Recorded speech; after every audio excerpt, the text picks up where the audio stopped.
For the honourable member, Mike Sabin. Thank you, sir. Look, very pleased to take a call this particular debate. I wonder if the member, Julian Genta, can explain to the children in Te Kao how they will make it to school in Kaitaia. It's about a 1 hour, one-way trip. So what are we going to do with those, Mr Chairman? I would hazard a guess that if the member actually went out into, I don't know, outside of the city, she might find that the rest of New Zealand has a contrary view about what's important in terms of roading infrastructure, sir. And this government actually understands that. And that's why this government has made a substantial and significant contribution to the roading and to transport throughout its entire term. Another point that was raised by the Green speaker was the fact that there's less revenue being gathered in terms of petrol excise and so on and so forth. There's a number of reasons for that, of course, Mr Chair, and a couple of good ones are because actually this government has invested in substantial improvements in roads, therefore the roads are improved and fuel efficiencies are established as a result of that. So what we're also seeing is, sir, the benefit of the very thing that the Greens would knock back is that there's greater efficiency in the roading network. After decades of underspend, sir, what we're now doing is actually catching up on a lot of that. And a good example of how successful this government's approach has been is the very area that the opposition like to beat up against, and that's the regions. They're saying, oh, the regions have been left out, they've been forgotten.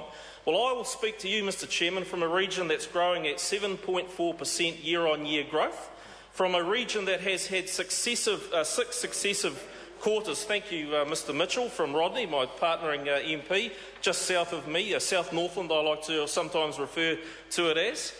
So the 6 successive quarters of growth.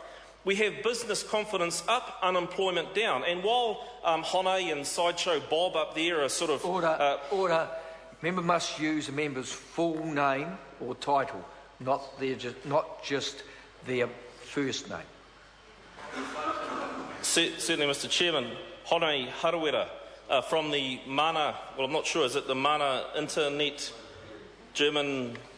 I'm not sure what it's called, but anyway, the sideshow that is the far north. So despite the fact that people like them will stand up there and protest against the idea of, I don't know, gas and oil exploration and the billions of dollars of revenue that will make its way into New Zealand, into the community as a result of that, while they will stand there and vote against every initiative of a government, of this government, that looks to grow the economy, sir, and invest in roading infrastructure and invest in ultra-fast broadband and invest in the things that make an economy worth engaging in, worth investing in from a business perspective, sir. While all of that's going on, of course, this government's getting on with the business. And let's just have a look at what that looks like in terms of Northern. We have a primary growth initiative underway. We have a regional growth study underway. We have that gas and oil exploration, but onshore we have onshore mineral exploration underway. We have a primary growth partnership in avocado in the far north, looking at quadruple returns in that particular area. An aquaculture strategy that will see $300 million added to the New Zealand economy and 700 jobs in the region, sir, over the next 10, 15 years. We're working on the Māori Tū Te Whenua Māori Land Act, sir, to ensure that the productivity of that land can be better realised, to return productivity and jobs to those who most need it in these more vulnerable communities, sir. Look at the work that's going on with treaty settlements. This government has actually got on with a job that former Labor government spent about 9 years talking about, but doing not doing much with. Well, if the member David Clark would like to come to the far north, I'd be very, very pleased to host him in the far north.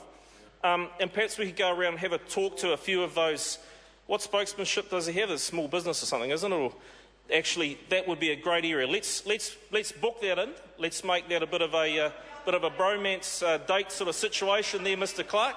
Come on up, see what's happening at the other end of the country where the sun sort of shines for about 18 hours of the day, of course. I'd be pleased to host the member.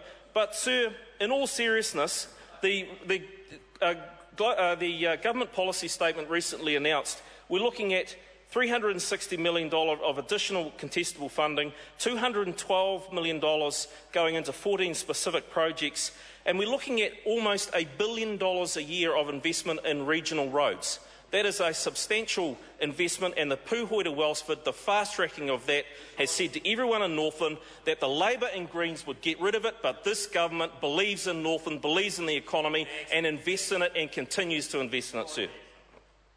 Mr. Chairman. I call the Honourable Minister. Thank you, Mr. Chairman. Look, as Associate Transport Minister,